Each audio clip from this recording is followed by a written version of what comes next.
Welcome to Built from Love, the podcast for moms birthing businesses and babies. I'm Erin Pratt, and thank you so much for being here. Welcome back to Built from Love. I'm your host, Erin Pratt, and I am over the moon excited today because I have my first ever guest on the show with one of my favorite people ever, Elle Rowley. She probably needs no introduction, but I will introduce her anyways. She is the founder of Solly Baby. She is a mother of 4 children. She is also a host of an amazing podcast, Down the Well with Elle, one of my favorite podcasts right now. So I highly recommend you go check that out. She invests in businesses along with her husband. She's written children's books. She has gone through life coaching and yoga certification and has just done so much to inspire women. And I could not be more excited to have you here, Elle. Oh my gosh. Thank you so much for having me, Erin. Could you read that intro to me every morning? I'm glad this is being recorded. I'm gonna wake up and just press play and be like, everything's okay. I'm doing things. Okay.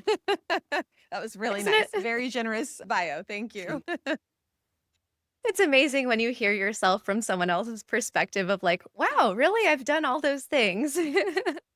Doesn't feel um, like that. But Well, Al, I am just so honored to have you here. And I just wanted to share that I found you about 5.5 years ago when my first baby was born. Her name is Sophie.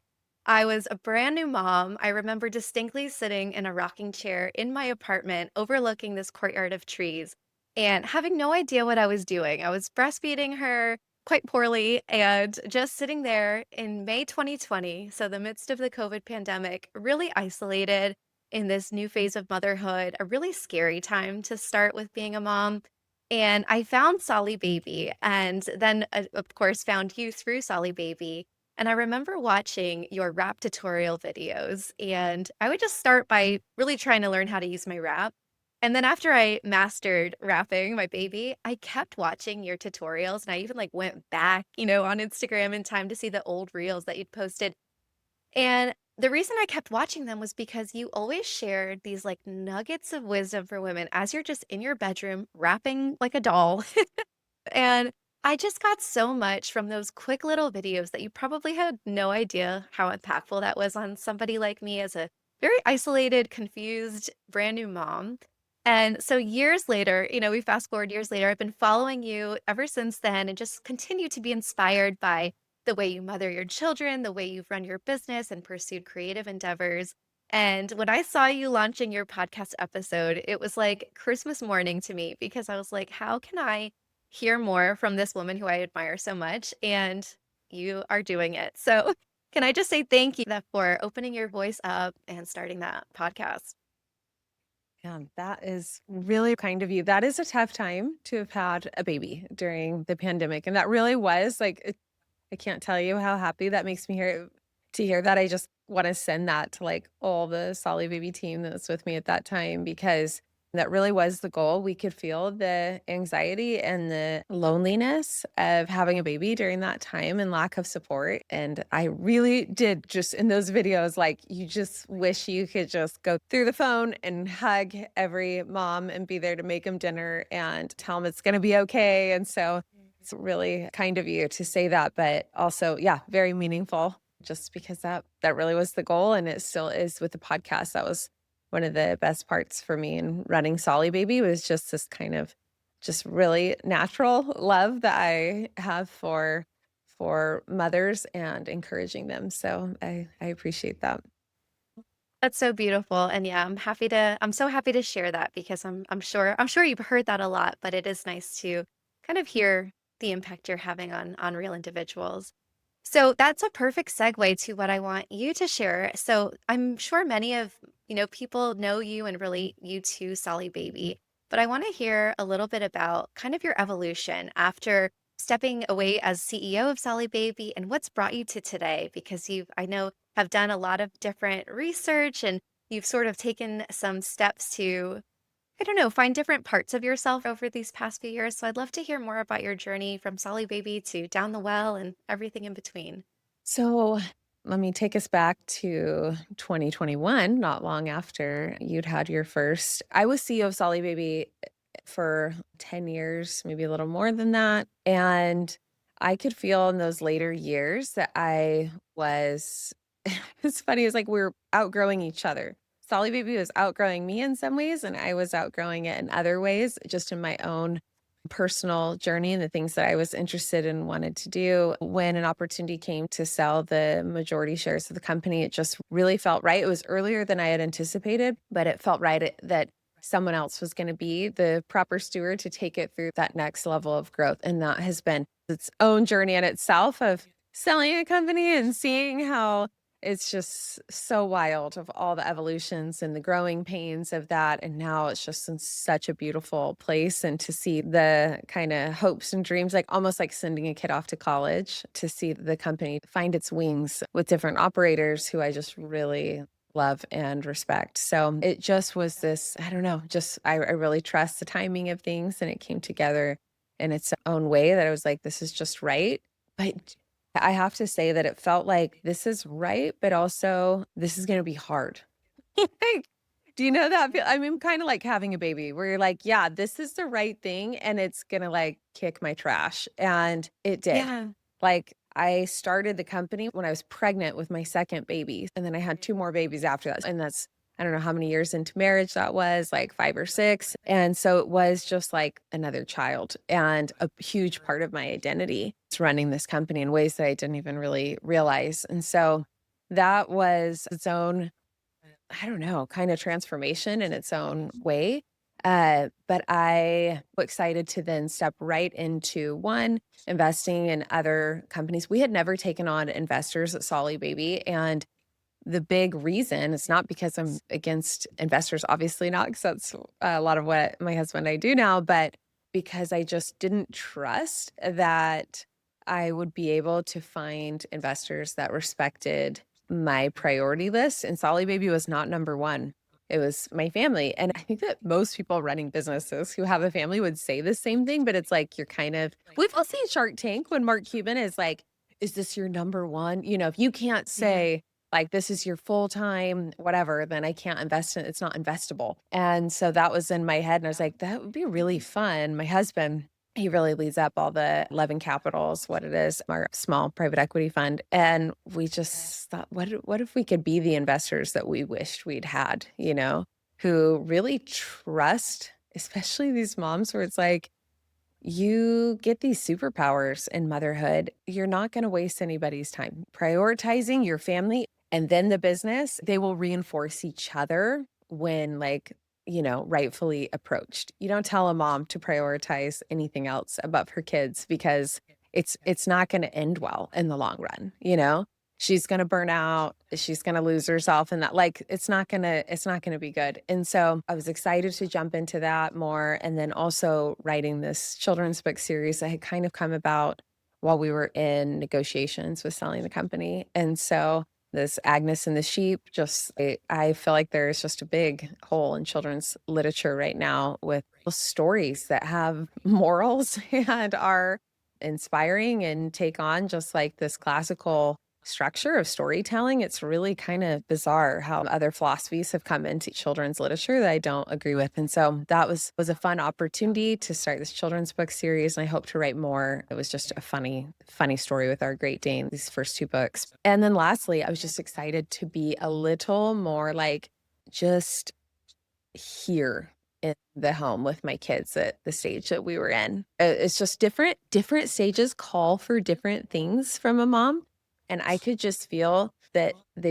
I needed to be a little more rooted here in the home. And so that's what I've done over the last 4 years, and with part of that, I went back into Solly Baby during a transition between CEOs, and I was an interim CEO. Believe me, there have been plenty of twists and turns along the way. It's never this straight line, like, here's the plan, and now this is what we're going to do. It just rarely happens. But yeah, that is kind of the last 4 years has been full of a lot of that. And then leading to this podcast of reading a lot more and studying a lot more and feeling a lot more concerned about the challenges that mothers are facing in the world and the narratives that are coming at us. And I think being kind of positioned as like this girl boss, I think I feel a special, not pressure, but like a duty to speak to, like, Yeah, yeah, it's amazing. I feel so empowered in running a business and doing things. I love that we have these opportunities as mothers.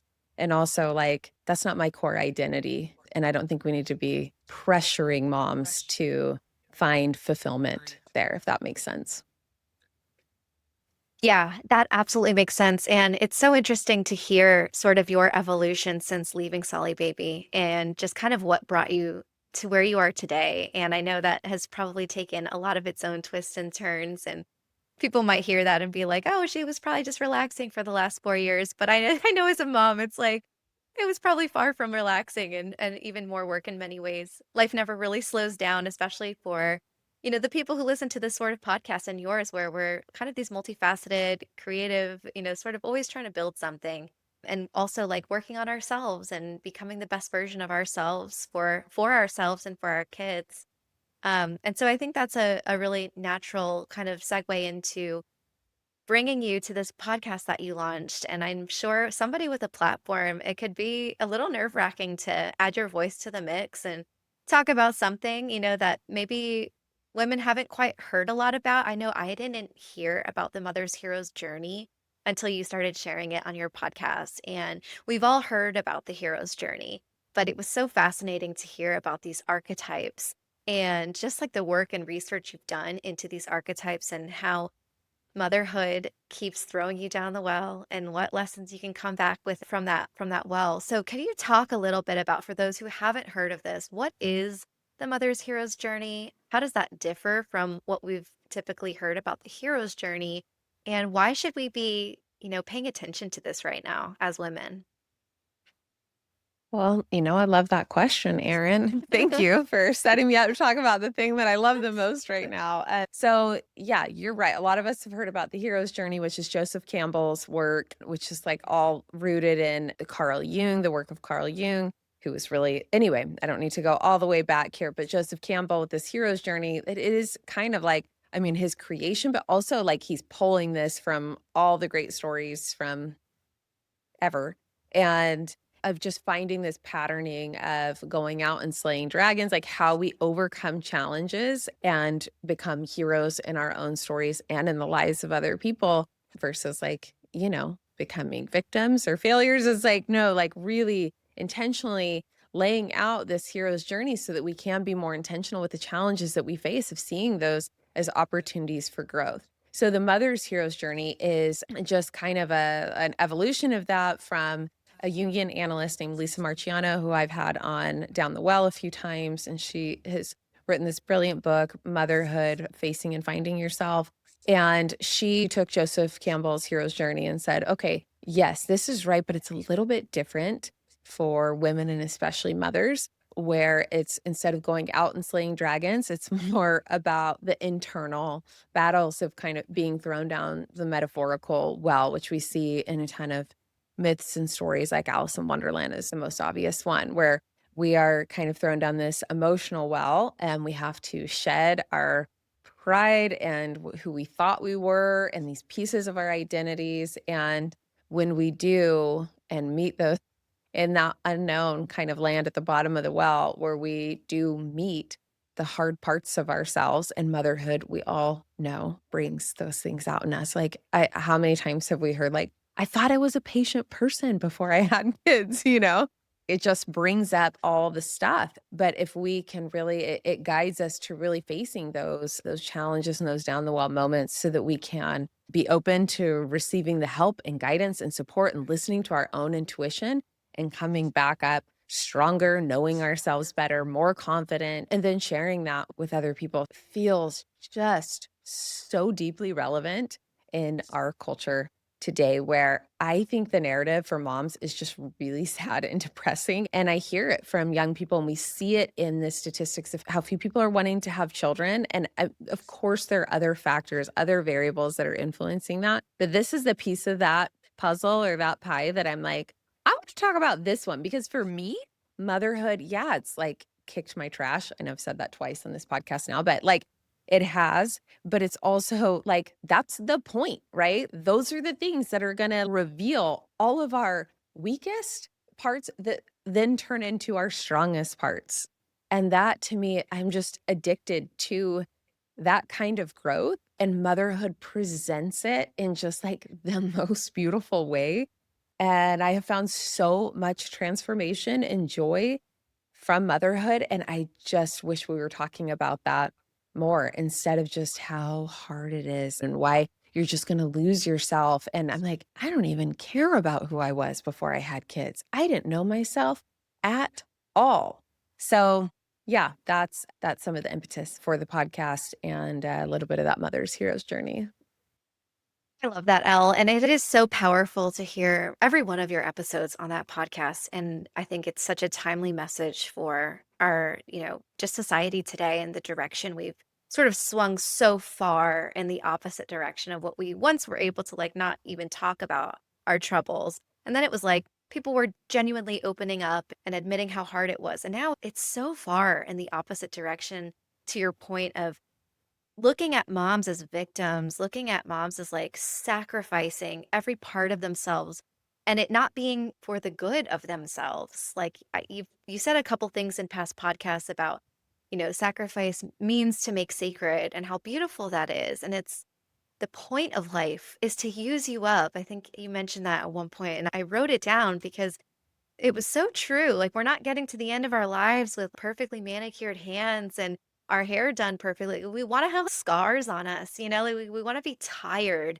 and used up and, like, I'm ready for what's next now because I lived so fully and I just gave everything, gave it my all to my children, and I think those are such powerful messages and it's not something you hear about often, but motherhood has totally transformed my life. And I think in an analogy of your down the well messaging, I had unmedicated births for all three of my girls, and I was very blessed to have, these healthy babies and deliveries. But gosh, going through that process of feeling every part of labor and birth and then seeing the baby on the other side of that, it was like kind of really going deep down in the well of, these nights just like being in labor for hours and hours and not seeing a way out of it. But then you do get out of it and you're like completely transformed by the experience of giving birth. And then you hold this baby in your arms, and it's the most beautiful treasure you could have brought from deep within yourself. And so much of what you share about diving down the well is so reassuring to me because I know over my years of mothering my three girls, I'm going to continue to be thrown down that well in different ways. But you've just reframed it in such a beautiful way to look at it as a positive thing and look at it with curiosity, like you talk about. And so, with this victim messaging in our society, and the women who are in the throes right now with young children, like what would you say to them about, for the woman who is maybe experiencing some really dark emotions right now, and she's maybe not having the experience she thought she would with her newborn? She's being thrown back into work too early, or she's kind of feels guilty about wanting to go back to work. What would you say to this woman who just can't really see the light right now? Oh, man, I feel for her. We've all been there. I think it's really easy to question our motivation sometimes. I keep seeing this pattern in mothers, and I've seen it in myself as well, of not assuming that our motivations are coming from a good place. Like that desire to go back to work. Yeah, that's something to really consider and ponder about. But also, like, I just think our desires are generally really, really good, and we can trust that instinct. And really, I think that we need to listen to it without so much judgment and let it just, like, play out a little bit more of like, "Yeah, I'm feeling this call to do more of this." And I think the question to consider is, what is motivating that desire? That's the thing to question. Is it coming from fear or from insecurity or from something that you're just feeling inspired and called to do? Just trust that. And it's going to be messy and it's okay. This dark part is a part of the process. You're not doing it wrong, you're doing it right. If you're meeting your shadows, know that you are on the right path, not the wrong one. And don't make yourself a martyr or a victim and not call on resources and help and support and all of that. But also, trust that it's going to be messy and that's okay. And that is not going to ruin your kids. And you're on the right track, if that makes sense. Yeah, I that makes perfect sense, and I think it's like if you're doing something so hard and that's only gonna bring about growth. If you're not experiencing those types of, like, dark nights, questioning what you're doing, then you're probably not really doing anything at all, you know? Like, you're probably Yeah. just in the status quo. So, I think that can be Yeah. motivating as well as, like, I am going through it, but this is part of, part of life, and so for the women who are balancing motherhood and especially the early, well, I only have experience with the early years, right? My oldest is only 5. I'm sure it presents different challenges as you have kids at different, growing up and getting older. I'm sure it's not easier, but maybe you just do have a little more space and energy to create and build. But for those moms who are maybe in the earlier part of motherhood or middle motherhood and have this call to build something, to create something, to bring about, whether it's simply a hobby or, closer to a business or a side hustle or some way of utilizing their skills, they feel a call in their heart to build something.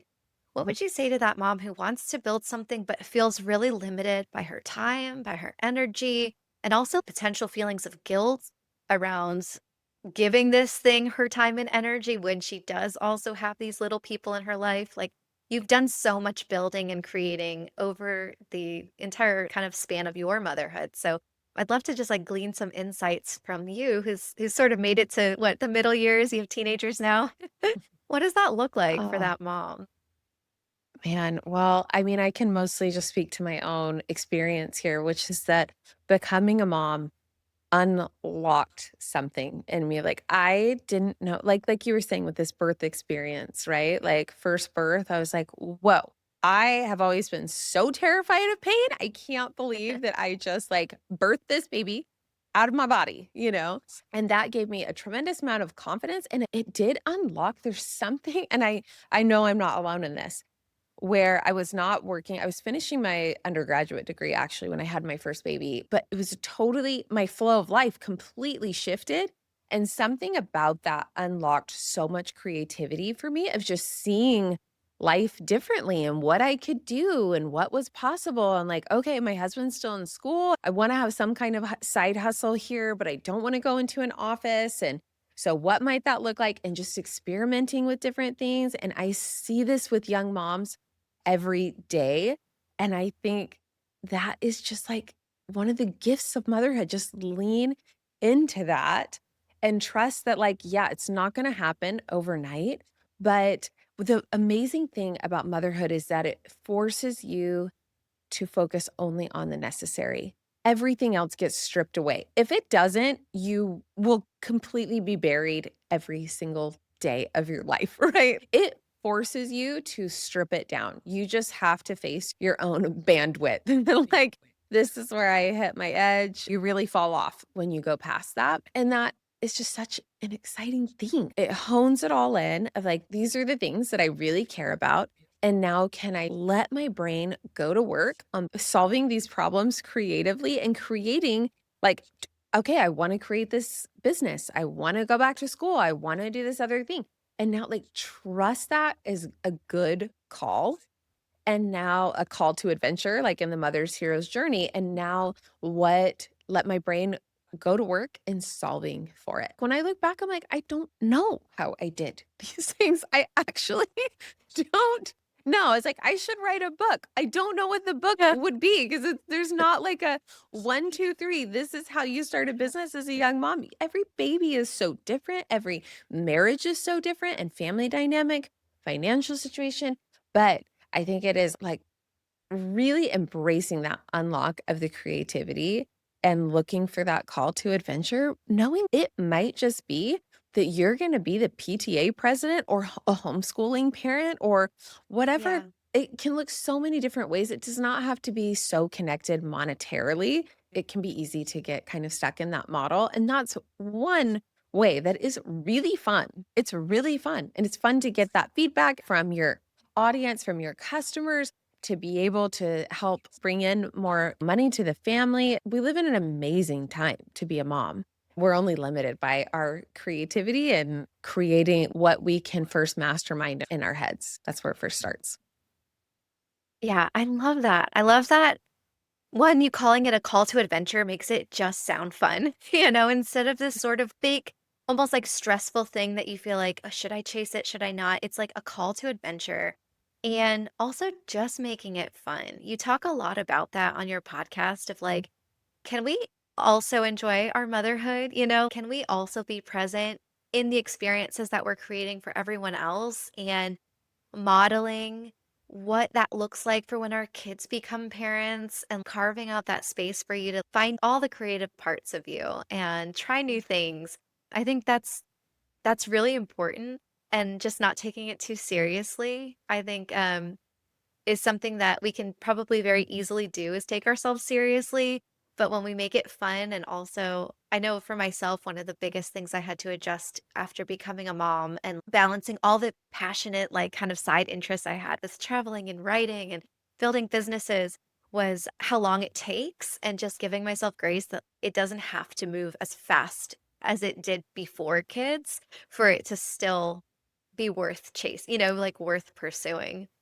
I'm so glad that you said that. That is another thing that I wanted to touch on is the small and simple things. Like I absolutely live by that motto and it comes from it's like in almost every tradition you can find some version of that phrase. So the small and simple things that great things can come to pass. I just have lived it so many times and now I'm living it again in this podcast of like, you know what? I'm not going to live my life on Instagram. I refuse to, but I Yeah. still want to promote this podcast and get it out there.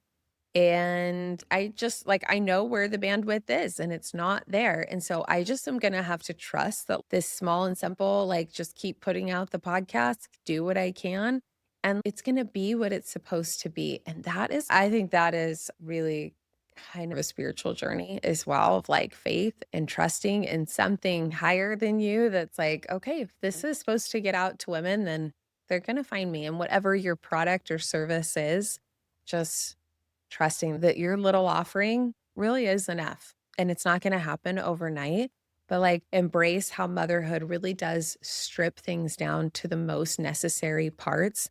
Recognize that as a gift and then trust that your offering is enough. And I've seen it in my own life just come about so many times. And it is hard in those moments. It's hard because most of us just feel like failures most of the time in the process in those pursuits. That is the temptation. I feel it like so much, it's embarrassing. It's not embarrassing, but like I want to say that, oh, I've done these things. So now this journey should be easier. And it's not. And that is a sign that you are actually still like living into your future and possibilities and potential rather than just like doing the same thing, you know? I knew I would get emotional in this podcast, but yes, it was I wasn't expecting it to be this part about talking about work, but gosh, Al, that is so beautiful and powerful what you said. And it resonates with me so much. I feel like I'm now getting personally coached by you because I just always have this back and forth between doing simple little things so that I can really focus on being a mom and then feeling this really strong pull in my heart to like create something and leave this legacy and build something. And I've been chasing it for over a decade. And sometimes I like sit back and I'm like, what am I doing? I just feel like I haven't made it. And I've recently sort of been slowing things down of, we're now homeschooling and being okay with where I'm at now and actually just really enjoying it and letting things grow slowly, similar to you, like being off social media the way that I once was because I felt like it was so important and critical to growth. And gosh, it speaks so deeply to my heart of what you just shared. Well, keep And that going, Erin. Keep going. Like you are on the it's like my right path. postpartum hormones are just flying around here.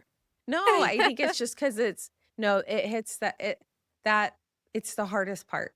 It's the hardest part of trying to create. It's just that you can see it's like it's this double-edged sort of like, here I finally can see my potential in a new way because of the hardness of motherhood, and at the same time, I've never felt so limited around time and what I can actually, like, execute on, and that tension is just so real. It's so real, and it can be so discouraging. Yeah, it is.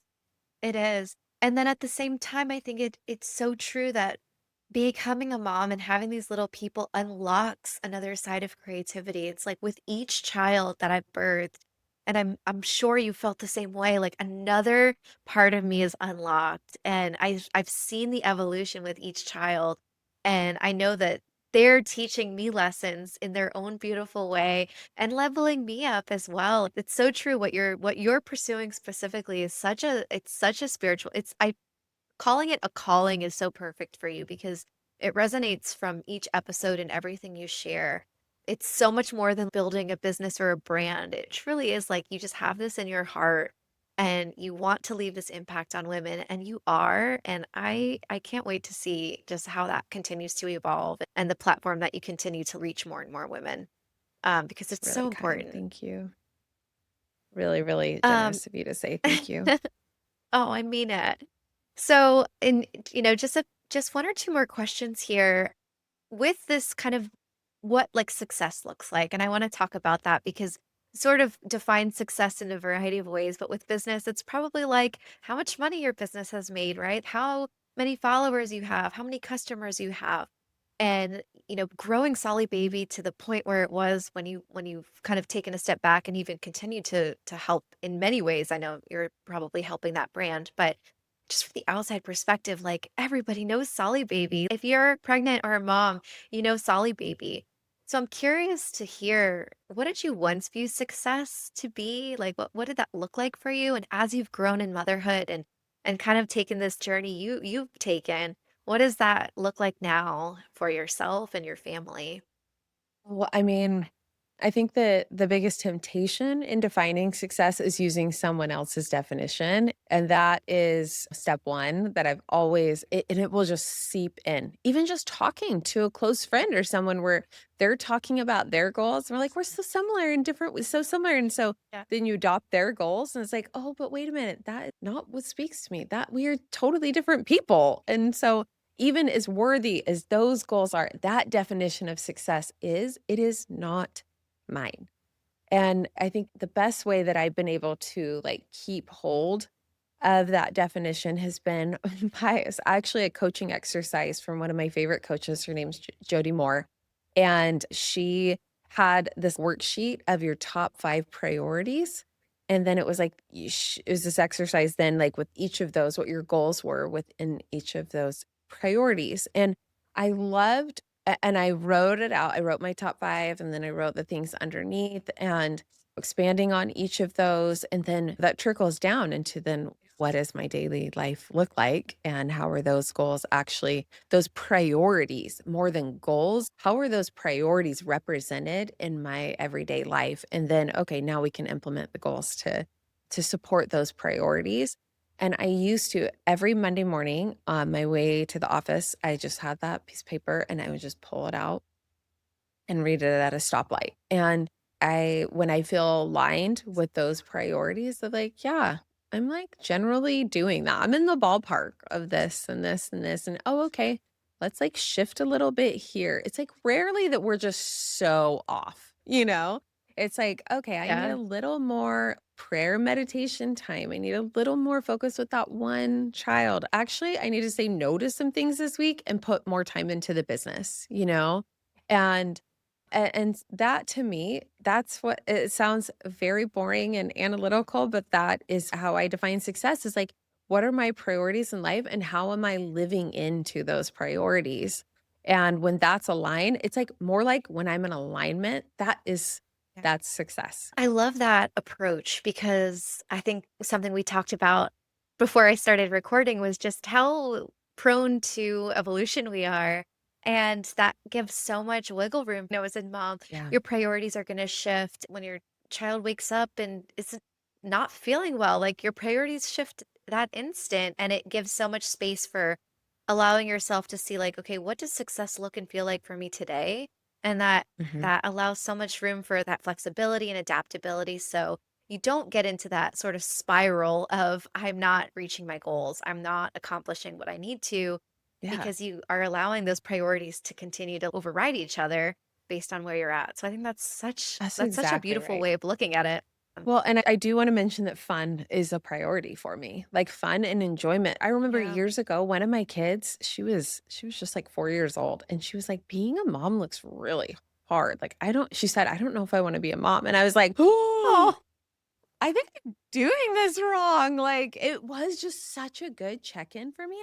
Part of my responsibility as a mom is actually to, like, not make this look good, but to actually enjoy this.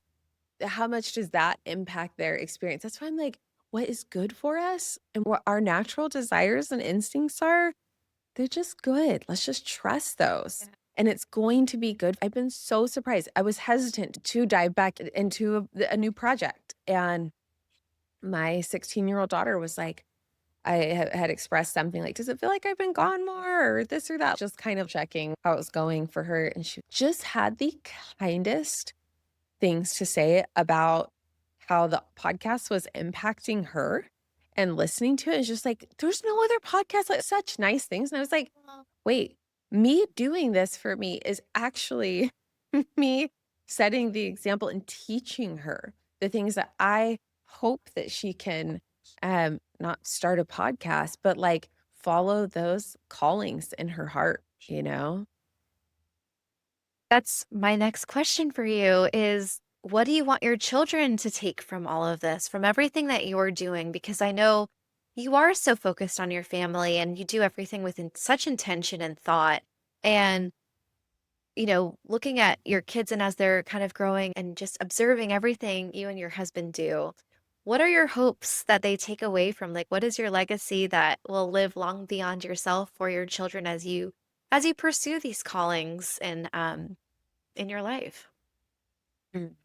Man, I hope that they really feel that that priority list, like how high they were on it, it's just all about love, right? And so I just hope that they feel that they know that I nurtured my connection with each of them individually and really just tried to live an honest, good life. And one where in that honesty, I think that answering those calls is a part of that honesty and repressing those things and pushing them down out of fear and out of not trusting ourselves.